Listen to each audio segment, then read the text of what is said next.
जय राम।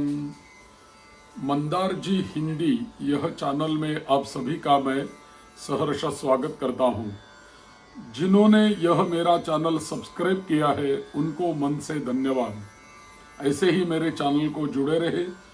यदि किसी को वीडियो पसंद आ गया तो जरूर लाइक करें और अपने परिवारजनों में शेयर करते रहे, ताकि अच्छी जानकारी, शास्त्र शुद्ध जानकारी सभी लोगों तक पहुंच सकती है और उसी का पुण्य आपको मिलेगा। आज हम बात करेंगे श्राद्ध पक्ष के बारे में क्या जानकारी होती है। भाद्रपद वद्य पक्ष जब आता है, पृष्ठपदी पूर्णिमा के बाद प्रतिपदा से लेकर अमावस्या तक भाद्रपद वद्य पक्ष बोलते हैं और उसी को पितृपक्ष बोलते हैं। बहुत सारे लोगों के मन में कुछ अज्ञान रहता है कि क्या इन दिनों में हम क्या कर सकते हैं, क्या नहीं कर सकते। तो कुछ हमारे यहाँ मान्यता ऐसी दिखाई देती है कि पितृपक्ष के काल में, इन 15 दिनों में जो हमारे मन में संभ्रम है, वो संभ्रम कुछ अलग से होते हैं, लेकिन वो दूर करने का प्रयास हम इस वीडियो के द्वारा करेंगे। पितृपक्ष के काल में हमारे यहाँ ऐसा कहा जाता है कि सरसों का तेल नहीं खरीदना चाहिए और झाड़ू भी नहीं खरीदना चाहिए और नमक भी नहीं खरीदना चाहिए। यह तीनों चीजें जो है वह खरीदना नहीं चाहिए, नहीं लाना चाहिए। ऐसा क्यों है? क्योंकि सरसों का तेल जो होता है वह तो शनि ग्रह का प्रतीक होता है और सरसों का तेल थोड़ा तीखा होता है और इसका अर्थ यही है कि पितृपक्ष में यही तेल हम यदि खरीद लेंगे तो शनि का अशुभ प्रभाव हमें दिखाई देता है और आ सकता है, ऐसा कहा जाता है। तो जीवन में कोई तकलीफ न होए इसलिए और अशुभता न आए इसलिए सरसों का तेल इन पक्ष 15 दिनों में खरीद नहीं करते। और भी एक झाड़ू जो होता है, तो झाड़ू जो होता है वो लक्ष्मी का प्रतीक होता है। तो पितृपक्ष में यदि हम झाड़ू खरीद लेंगे तो हमारी धन हानि हो सकती है, ऐसी मान्यता है। इसीलिए पितृपक्ष में झाड़ू नहीं खरीदते। वैसे ही नमक जो होता है वो तो समंदर से निकलता है और समंदर से ही लक्ष्मी, शंख यह सब प्रकट होते हैं। तो नमक जो होता है वो नमक लक्ष्मी का स्वरूप माना गया है और वो सफेद भी रहता है और इसीलिए वो नमक की हम ले सकते हैं और खरीद सकते हैं। तो कोई शुभ प्रसंग में हम उसकी खरीदी कर सकते हैं। लेकिन पितृपक्ष के काल में बहुत सारे लोग ऐसे कहते हैं कि नमक नहीं खरीदना चाहिए और यदि आपको ज्यादा नमक चाहिए तो पितृपक्ष से पहले लाकर आप रख सकते हैं। और भी यह तो हुई मान्यताएं जो होती है, नया कोई खरीदते नहीं वगैरह वगैरह, सब कुछ देव कार्य नहीं करते, सभी पितृ कार्य इन दिनों में होते हैं। तो पितृपक्ष में पितरों को अर्पण करने के लिए यदि हम सरसों का तेल लाएंगे तो चल सकता है। यदि दान देने के लिए हम सरसों का तेल लाएंगे तो चलेगा। दान देने के लिए यदि हम नमक लाएंगे तो भी चलेगा, लेकिन उसके ऊपर कोई बंधन नहीं होता। लेकिन निजी इस्तेमाल करने के लिए, निजी उपयोग के लिए यदि हम लाएंगे तो उसका अशुभ प्रभाव पड़ सकता है, ऐसा कहा गया है। तो दान देने के लिए हम जरूर खरीद सकते हैं। तो इन पितृपक्ष में 15 दिन में हमें क्या संभालना चाहिए? इन 15 दिनों में हमारे द्वार के ऊपर या हमारे घर में कोई भी आएगा, कोई भी मानव आएगा, या तो महिला होगी या तो पुरुष होगा या तो बाल वृद्ध कोई भी होगा, जो कोई हमारे घर आएगा उसी का अवमान नहीं करना चाहिए। और भी यदि कोई कौवा आया, यदि कोई तोता आया, यदि कोई चिड़िया आई, यदि कोई गौ माता आई, बकरी आई, कोई भी आएगा हमारे द्वार के ऊपर, कुत्ता आया, तब भी उसको संतुष्ट करना चाहिए। क्योंकि हमारे जो गुजरे हुए जो अनंत यात्रा के लिए निकल गए जो हमारे पितर होते हैं, पितृगण होते हैं और पुरखे होते हैं, वो कौन से रूप में हमारे घर में आएंगे ये हमें भी पता नहीं रहता। कौन किसके रूप में हमारे घर में आएगा और कुछ याचना रखेगा मन में अपने और हमसे कुछ नहीं पाएगा, तो यदि उसी का शाप हमें लग सकता है। तो जो भी कोई आएगा हमारे घर के द्वार के ऊपर, उसे संतुष्ट करना हमारी जिम्मेवारी बनती है। क्योंकि पितरों का वही स्वरूप हो सकता है। तो किसी का अवमान तो मत करो, लेकिन सभी को संतुष्ट करो। तो हर एक जीव का आदर करना चाहिए।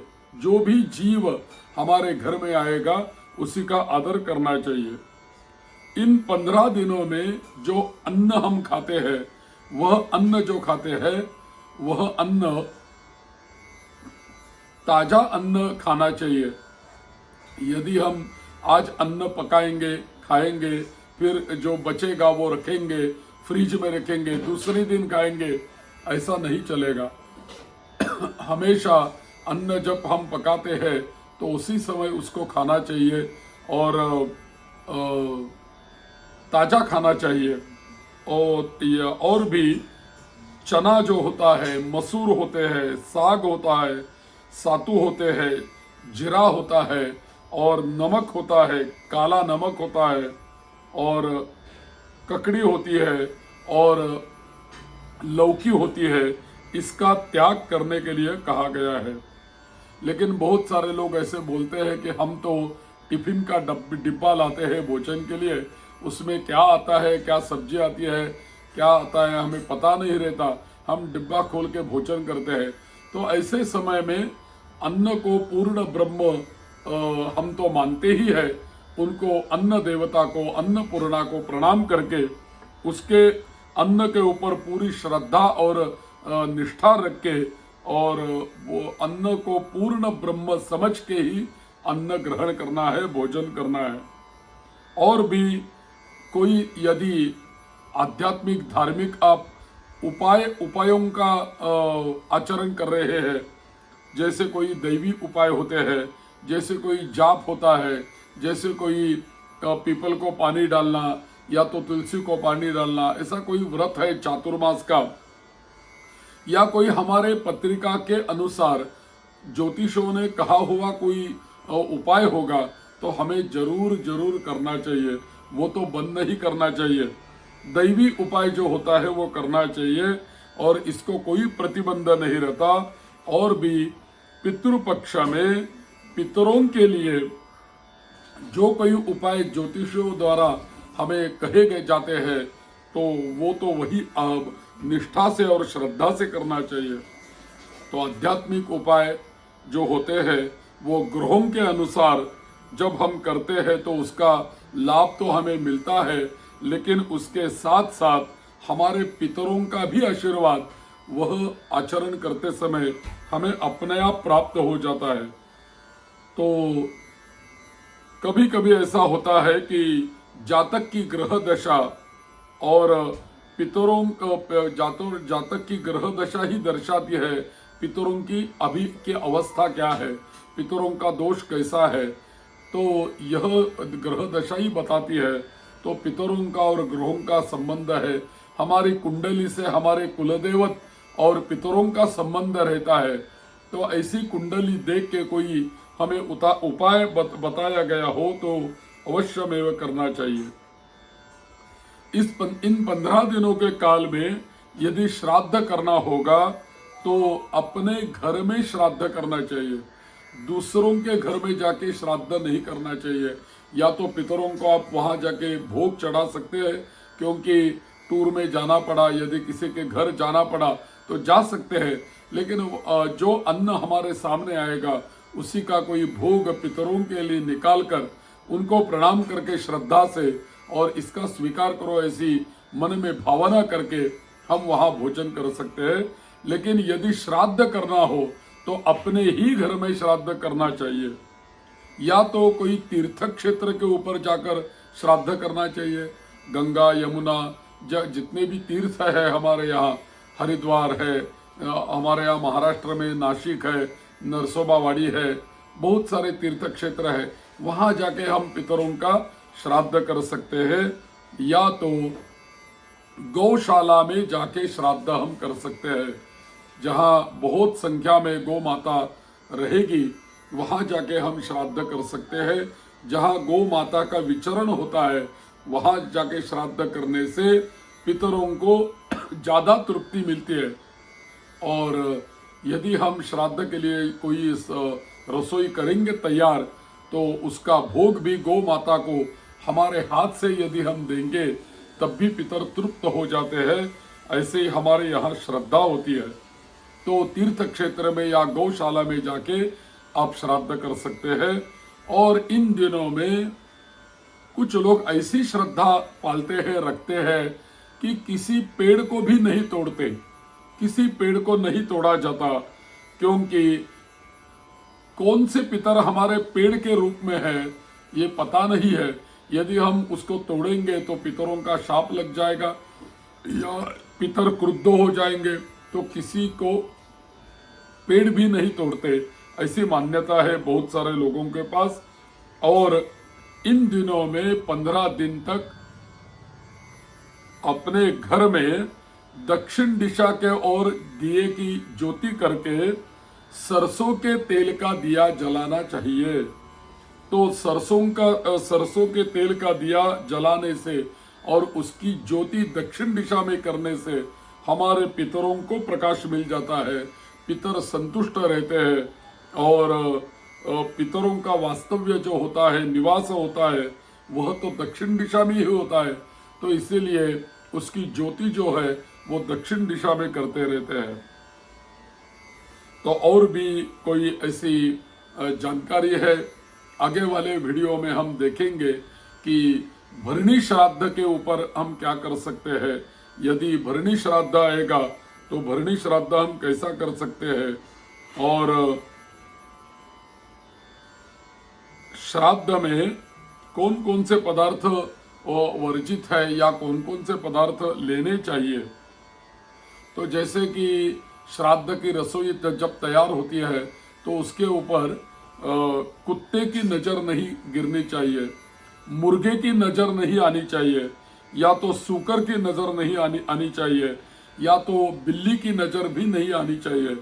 इन प्राणियों की यदि नज़र रसोई के ऊपर, पकाए हुए अन्न के ऊपर यदि पड़ेगी तो वह अन्न पितरों को नहीं चलता, उसका त्याग करना चाहिए। और उनकी नज़रों से रसोई पकाते समय और तैयार होने के बाद भोग लगाने तक उसको संभालना चाहिए, उसके ऊपर किसी के नज़र नहीं पड़ना चाहिए। और श्राद्ध का जो दान हम करते हैं ना, वो सत्पात्र को दान करना चाहिए। सत्पात्र यानी जो कोई धर्माचरण करने वाले व्यक्ति हो उसी को हमें दान देना चाहिए। अपात्र को यदि हम दान दे देंगे तो उसका अच्छा फल नहीं मिलेगा। तो योग्य जो मानव होगा, योग्य जो भक्त होगा, उसी को दान देना उचित होता है। और दान देने के साथ दक्षिणा भी देनी चाहिए। लोग खाली दान देते हैं तो दान पूरा नहीं होता। दान देते समय उसी के ऊपर यदि हम कोई दक्षिणा रखेंगे तब भी हमारा दान पूरा हो जाता है। और इसीलिए हमारे यहाँ कहावत होती है, दान दक्षिणा, यानी दान भी देना चाहिए, उसके ऊपर दक्षिणा भी देनी चाहिए। क्यों दक्षिणा देनी चाहिए? क्योंकि हमारा दान उन्होंने स्वीकार किया तो उनके सम्मान के लिए उसके ऊपर दक्षिणा होती है। तो और हमेशा दान बढ़ता हुआ चाहिए, बढ़ने वाला चाहिए, वृद्धिंगत होने वाला चाहिए, तब भी उसी के ऊपर दक्षिणा हम रख के दान करते हैं। तो परंपरा के हिसाब से हमारी जो परंपरा है और तो उसी के परंपरा से हमें दान देना चाहिए, दक्षिणा देनी चाहिए। और यह सब करते समय पूरी श्रद्धा चाहिए। यदि हमारी इसके ऊपर श्रद्धा नहीं होगी तो हमारा ये श्राद्ध, हमारा ये दान, हमारा ये तर्पण ये पितरों के पास नहीं पहुंचने वाला, क्योंकि जिसमें श्रद्धा नहीं वह श्राद्ध नहीं होता। तो इसलिए श्रद्धा रखकर ही श्राद्ध करना चाहिए, दान करना चाहिए। तो उसके अंडरलाइन जो होती है श्रद्धा होनी जरूरी है। हमारे यहाँ गीता में भगवान कहते हैं श्रद्धा विरहित यज्ञम तामसम परिचक्षते, यानी श्रद्धा विरहित यदि हम कोई कर्म करेंगे तो वह कर्म तामस कर्म कहलाएगा, वह तो सात्विक कर्म नहीं होगा। तो हमें श्रद्धा युक्त कर्म यदि हम करेंगे तो वह सात्विक कर्म होगा। ऐसा ही पितरों को अच्छा लगता है, पसंद आता है, और वह पितृगण हमें आशीर्वाद देते हैं। यदि दुष्ट प्राणियों की यदि कोई रसोई के ऊपर नजर आ गई, या तो दुष्ट कोई मानव की नजर आ गई, तो वह जो रसोई होती है, वो पकाया हुआ जो अन्न होता है, उसी का ग्रहण पितृगण नहीं करते तो कौन करते हैं? हमारे यहाँ कहा गया है ऐसे अन्न का सेवन असुर लोग करते हैं, न कि पितृगण करते हैं। तो इसीलिए नजरों से बचना चाहिए और इसका पालन करना चाहिए। और इसी प्रकार श्राद्ध के लिए विष्णु अवतार वामन यह तो विष्णु का अवतार है। उन्होंने, भगवान वामन ने बलि राजा को अधिकारी बना दिया। किसका अधिकारी बना दिया? श्राद्ध का अधिकारी, दान का अधिकारी बना दिया। और जब राम जी अपनी पत्नी सीता के साथ रावण का संहार करके अयोध्या में वापस आ गए, उसी समय सीता जी ने कहा राम जी को कि त्रिजटा नाम की एक राक्षसी है, वही तो आपकी भक्ति कर रही है, तो उसी राक्षसी का कोई उद्धार करो। तो प्रभु रामचंद्र जी ने त्रिजटा को ऐसा एक आशीर्वाद दे दिया कि जो कोई श्राद्ध करने वाला व्यक्ति होगा, पितरों को श्राद्ध करके तृप्त करने वाला जो मानव होगा, भक्त होगा, उनके घर में अच्छी अच्छी सामग्री या समृद्धि, योग्य विद्या और सभी कुछ उनको प्राप्त होना चाहिए।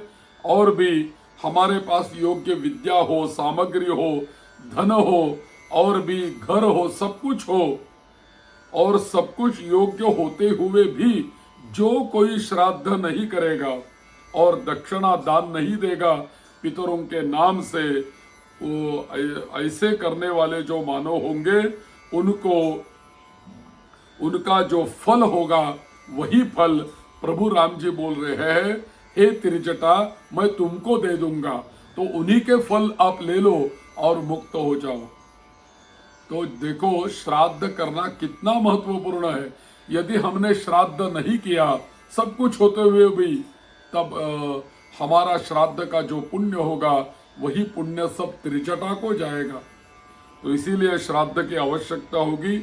और भी एक और कथा आती है कि भगवान महादेव ने, शिव जी ने वासुकी नाग को उनके भक्ति के ऊपर प्रसन्न होकर नागराज को ऐसा आशीर्वाद दे दिया था कि यदि कोई मानव श्राद्ध करेगा और श्राद्ध करने से पहले भगवान को भोग नहीं चढ़ाएगा और भगवान का नाम नहीं लेगा और योग्य दक्षिणा नहीं देगा, और देव और ब्राह्मणों ने जो कहे हैं वही उनकी जो उन्होंने जो कहा है उसको नहीं मानेगा, उसका पालन नहीं करेगा, श्राद्ध विधि नहीं करेगा, ऐसे मानव का श्राद्ध और यज्ञ का जो फल होगा तो वासुकी मैं तुम्हें दे दूंगा।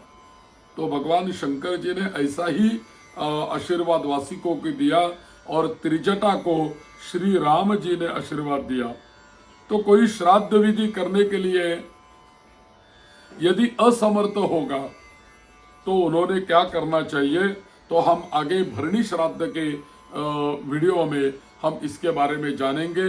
अभी यह वीडियो मैं यही समाप्त करता हूँ। ऐसे ही मेरे चैनल को जुड़े रहे। यदि आपने चैनल सब्सक्राइब नहीं किया होगा तो जरूर सब्सक्राइब करें, और यदि वीडियो पसंद आ गए तो लाइक करें और अपने परिवारजनों में शेयर करें। आपसे हमें हमारे चैनल के लिए थोड़ी पुष्टि चाहिए कि ताकि हमारा यह चैनल इम्प्रूव हो सके और ज़्यादा से ज़्यादा जानकारी अपने धर्मशास्त्र के बारे में बहुत सारे लोगों तक पहुंच जाए, ऐसी ही हमारी कामना है। पितृभ्यो नमः, पितृभ्यो नमः। नमो भगवते वासुदेवाय।